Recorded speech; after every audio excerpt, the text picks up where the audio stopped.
वो चित्रकूट में हम डूब करके मर गए थे। आप भर डरा पानी में नहाने गए थे, तो जैसे उनसे इनसे सब जान परिचय है। बाबा नहा करके आया नहीं। राधे राधे साथियों, जय श्री कृष्णा, जय श्री राम। स्वागत है आप सभी का संत सेवा यात्रा यूट्यूब चैनल में। हमारी आपसे यही प्रार्थना होगी कि संत जो हैं वो चलते फिरते तीर्थ है, उनका आदर करिए, सत्कार करिए, उनसे नमस्कार करिए, प्रणाम करिए, क्योंकि संत भगवान के रूप हैं। और जो हमारी जो पूरी टीम है वो संतों के चरणों की दास है। तो आज हम आए हैं ब्रज मंडल के एक छोटे से गांव में। यहाँ पर एक जंगल में महाराज रहते हैं। महाराज जी बहुत दुखी हैं। मैंने यहाँ गांव के भक्तों से सुना है वो महाराज जी बहुत दुखी हैं। और महाराज जी की जो आयु है वो 95 वर्ष की है। 95 वर्ष की आयु में जंगल में रहते हैं, अंधेरे में अपने हाथों से स्वयं अपना भोजन बनाते हैं और भोजन बनाने के बाद भगवान का प्रसाद ग्रहण करते हैं भोग लगाकर। तो आइए महाराज जी से मिलते हैं। और साथियों एक बात और मैं आपको बता दूं, मैंने सुना है महाराज जी का इसी जन्म में एक बार महाराज जी की मृत्यु हो गई थी। महाराज जी ने अभी मेरे ग्राम वासियों ने भी हमें बताया और महाराज जी से भी हम पूछेंगे इस बारे में। तो महाराज जी का पुनर्जन्म हुआ है।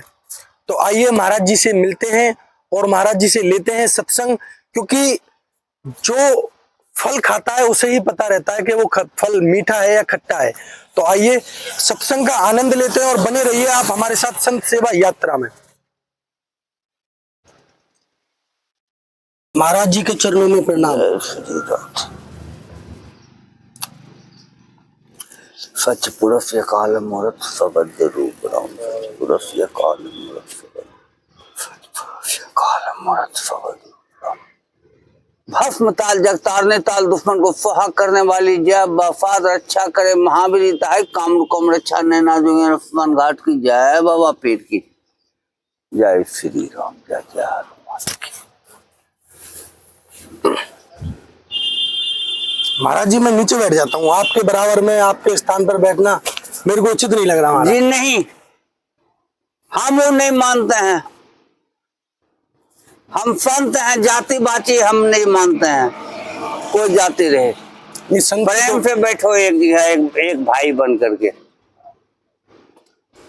तो महाराज जी आपका शुभ नाम क्या है प्रभु? जयपाल। आपका जन्म स्थान कौन सा है प्रभु? भागलपुर। भागलपुर। तो आपने देखो जो फल खाता है वो ही बताता है कि उसका स्वाद कैसा है। आपने वैराग्य लिया, साधु बने आप। तो महाराज किस उम्र में आप साधु बने और साधु बनने के बाद आपका जीवन कैसा जो है व्यतीत हो रहा है? बहुत बढ़िया से जीवन कट रहा है, किसी तरीका का हमें दिक्कत नहीं है। दिक्कत है काहे कि जंगल में है, कोई चाय देने वाला है नहीं। कुत्ता के तरीका यूं देखते हैं, कोई भगत आ जाएंगे तो 10-5 रुपया, चाहे कोई चाय चाहे 1 किलो राशन पानी देंगे। गांव में भी मांगने के लिए हम नहीं जाते हैं। गांव में जरूरी पड़ जाता है, कोई उपाय नहीं रहता है तो रोटी मांग करके खाते हैं, बस। कपड़ा मांग लेते हैं, बस। यहाँ पे आप रहते हो, आपको यहाँ पे किसी प्रकार की कोई दिक्कत परेशानी? महाराज दिक्कत तो नहीं है प्रभु जी, किसी तरीका चल रहे हैं। मगर ये स्थान लगता है हमको अब छोड़ना पड़ेगा। क्यों प्रभु, ऐसा क्या हो गया महाराज? ऐसा बात ये है कि महाराज जी एकदम मिठाई देहात पड़ जाता है। पानी लाने में या लकड़ी काट करके जो करके लाने में जरा परेशानी होता है। खाना पीना तो खैर हम बना लेते हैं भगवान। तो आप अपने हाथों से ही स्वयं खाना बनाते हो? प्रभु इस स्थान पर तो ये आपका पानी कैसा है नलके का? ये नल का खारा पानी है। खारा पानी है। फिर ट्यूबवेल चल रहा है, वो पानी जरा पीने में ठीक रहता। तो आप पानी कहाँ से लाते हो? पानी लाते हैं आगे से, वो मकान है ना, मकान के सामने से इस साइड से। अच्छा। तो यहाँ पे कोई भक्तजन आपके लिए पानी की सेवा भी नहीं कर पाता है? महाराज जी यहाँ के वैसा आदमी नहीं है, सब किसान भगत हैं। कभी मुंह ढा गया तो ला दिया, नहीं मुंह ढाया नहीं ला दिया। किसी के पास तो हमारा वो नौकर है नहीं कि उसको हम बाई जबरदस्ती करें। सही बात है। महाराज जी, आपके साधु भाव का जीवन का अनुभव कैसा रहा? आपको साधु बनने के, देखो हर किसी का एक सपना होता है, गृहस्थी हो, हमारी बाल गोपाल हो, बढ़िया अपना आनंद में जीवन। 1976 में बिहार में बाढ़ विपरीत आई हुई थी जी प्रभु। उसी में हमारा बाप तो मर गया था, बच्चे में माँ थी और एक लड़का था और एक बहू थी हमारी। ये भांस डूब गई है। 80 आदमी एक गांव का एक रोज में भासा है, नाव से डूब गई है। तो 1976 में जो हम बिहार से निकले हैं, अभी तक ऑल इंडिया घूर करके अस्थायी हो गए, क्योंकि अब उतना हमको शक्ति नहीं है चलने का। हमारी बहुत लंबी आयु हो आपकी, जो कि आप प्रश्न को पूछ रहे हैं, मगर मैं प्रश्न बात को गो रहा हूं। मैं बात को, चित्रकूट में हम डूब करके मर गए थे। आप भाटडरा पानी में नहाने गए थे, तो जैसे उनसे इनसे सब जान परिचय है। बाबा नहा करके आया नहीं। तब ये केस जो ऊपर पर देखा ना जी, तब पकड़ करके ऊपर करके फुला दिया पटरी पे। मर गया, खत्म हो गया। अल्लाह हो गया। डॉक्टर फक्टर देख, पुलिस आया उठा करके लाश ले जाने के लिए। एक पंजाबी भगवान है, पंजाब का हनुमान जी का मंदिर है। तो वो बोला कोई पुलिस नहीं ले जा सकता है, इनका संस्कार हम करेंगे, हमारा चल रहा है। उठ करके बैठ गए। आप उठकर बैठ गए? जी हाँ। तो आपको कभी किसी रूप में भगवान की कोई दर्शन हुए महाराज? जी हाँ। कैसे?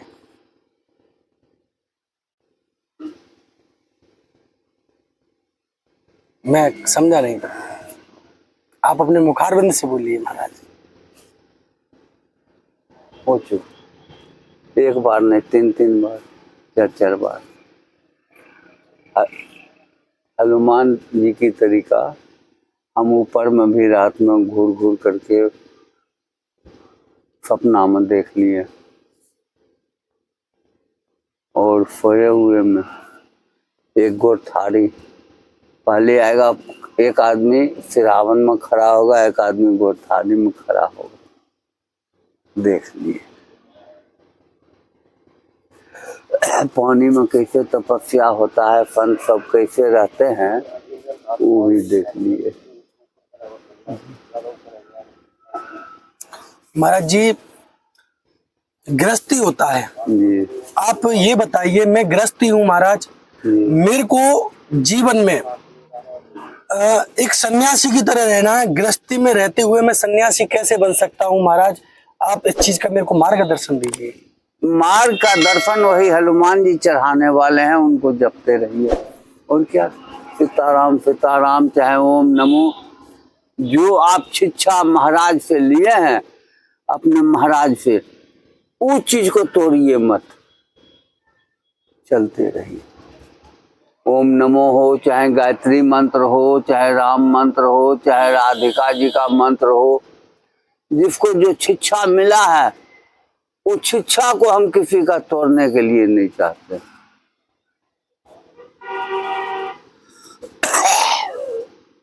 हम त्यागी में हैं।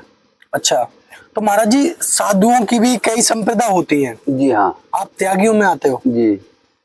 और त्यागी होते हैं, नाथ होते हैं, अघोरी होते हैं, महाकाल, सन्यासी होते हैं, बैरागी होते हैं, 7 तरीका के 8 तरीका के होते हैं। तो महाराज जी, उन सबका जो कार्य है वो अलग अलग रहता है प्रभु? सब चीज भजन कीर्तन एक है, नाम खाली पलटी करते रहो, अच्छा, जो मंत्र है वो अलग हो जाता है। अलग हो जाता है। अब राधे राधे जपते हैं, हम सीताराम जपते हैं, मगर राधा कौन है और सीताराम कौन है बहुत कम आदमी जानते हैं। आप महाराज जी हमें अपने मुखारबिंद से आप बताएंगे तो बहुत अच्छा लगेगा हमें। वही रामचंद्र हैं,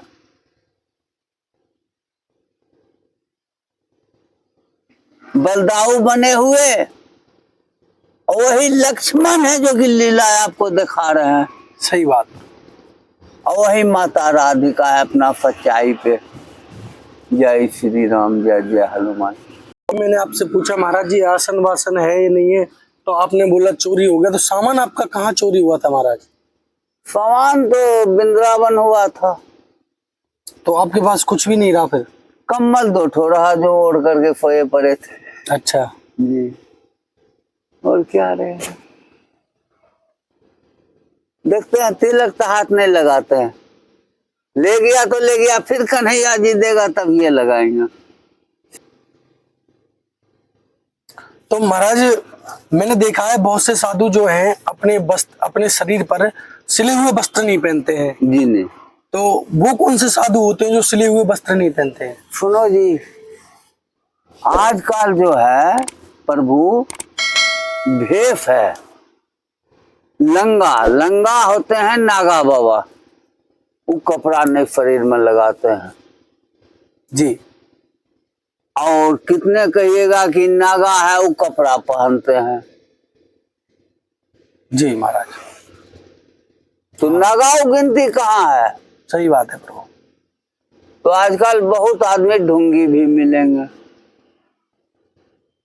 बहुत आदमी ढोंगी हैं। महाराज अच्छे संत को और ढोंगी संत को कैसे पहचाना जा सकता है? ये बिंदु से आपके दिमाग में हनुमान जी बैठ जाएंगे, माता राधिका बैठ जाएंगे कि आदमी सही है, ये आदमी खराब है। उसकी नजर को इधर उधर देखते हुए आप वो सब अंदाज आ जाएगा। इस चीज पर ख्याल किया कीजिए महाराज जी। तो ये इसमें आपका सामान वामान रखा रहता है?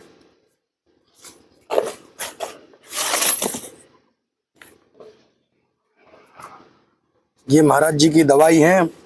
ये साथियों आप देख रहे हो महाराज जी के पास सिर्फ 54 रुपए की पूंजी है और महाराज जी के पास कुछ नहीं है। 55 होगा, 55 था, 54 नहीं है महाराज, होगा इसी में। 1 रुपया और खो गया। चलो खो जाने दो, जाने दो। 40 रुपए महाराज जी के कल खो गए और 1 रुपया आज खो गया। तो महाराज जी की यही पूंजी है। तो ऐसे साधु के लिए दोस्तों मेरी आपसे यही प्रार्थना होगी, जो आपसे सहयोग बने ऐसे साधुओं के लिए सहयोग करना चाहिए। देखिए मिल गया, मिल गया महाराज जी। चलो बढ़िया है। तो फिर वो साथियों आप देख सकते हो ये महाराज जी का चूल्हा है। महाराज जी लकड़ी तोड़ तोड़ कर लाते हैं और अपना भोजन बनाते हैं। और आप देख सकते हो महाराज जी की जो उम्र है वो बहुत ज्यादा हो चुकी है। ये आप देख साथियों क्या बताऊं, ये महाराज जी के मसाले हैं। यहीं पर महाराज जी अपना भोजन स्वयं अपने हाथों से बनाते हैं। और आप देख ही सकते हो मसालदानी भी महाराज जी की हटी हुई है। ये मीडिया में दिखाओगे, पेपर में? जी ध्रुव। और ये महाराज जी का पूरा जो भी खाना भोजन बनाने का सामान है, सब्जी वगैरह, बेलन, चकला बेलन, सब चीज महाराज जी का यही है। रूम भी देख लीजिए। और महाराज जी का जो कमरा है, महाराज जी जिस कमरे में रहते हैं, वो आपको महाराज जी का हम दिनचर्या है वो आपको दिखाते हैं। महाराज जी अपना जो दिन है वो कैसे व्यतीत करते हैं हम आपको ये दिखा देते हैं। तो इधर साथियों ये वाली महाराज जी की कुटिया है। महाराज जी इसी कुटिया में जो है कि अपना रात्रि को स्नान सोते हैं और यहीं पे नल पे ही स्नान ध्यान कर कर भगवान का भजन करते हैं महाराज जी। और ये महाराज जी की कुटिया है साथियों। तो आप देख सकते हो महाराज जी की कुटिया। मैं क्या बताऊं आपको, देखिए प्रभु, पूरी कुटिया देखिए महाराज जी की। तो जो आपसे बने, इसके परिवारजनों में से कोई साधु थे, तो वो यहाँ तपस्या करते थे, तो उनकी जो लटा है इस पेड़ में अटक गई। ये बहुत ही प्राचीन पेड़ है और आप देख सकते हो, पेड़ को देखिए आप, आपने ऐसा पेड़ कहीं नहीं देखा होगा। इसमें महाराज जी की लता जो है उलझ गई थी, तो वो कृष्ण भगवान ने आकर यहाँ पर महाराज जी की लता सुलझाई थी। आप ये ब्रज मंडल में दर्शन कर रहे हो, ब्रज धाम में दर्शन कर रहे हो। ये बबूल का पेड़ जो है बहुत ही प्राचीन पेड़ है। आप इस पेड़ को देख सकते हो। इस पेड़ के जो और पेड़ होते हैं उन पेड़ों से सबसे अलग है। यहाँ पर महात्मा जी की, साधु महाराज की जो लता पेड़ में उलझ गई थी, वो कृष्ण भगवान ने आकर सुलझाई। और आकार भी इनका लताओं जैसा ही है, जैसे कि महाराज जी की लता होती है ना, उसी प्रकार का इस बबूल के पेड़ का आकार है। तो साथियों, वीडियो को ज्यादा से ज्यादा शेयर करो और वीडियो आपको अच्छी लगे तो, और फिर मिलते हैं आपको नेक्स्ट सत्संग के साथ। जब तक के लिए जय श्री कृष्णा, जय श्री राम, राधे श्याम।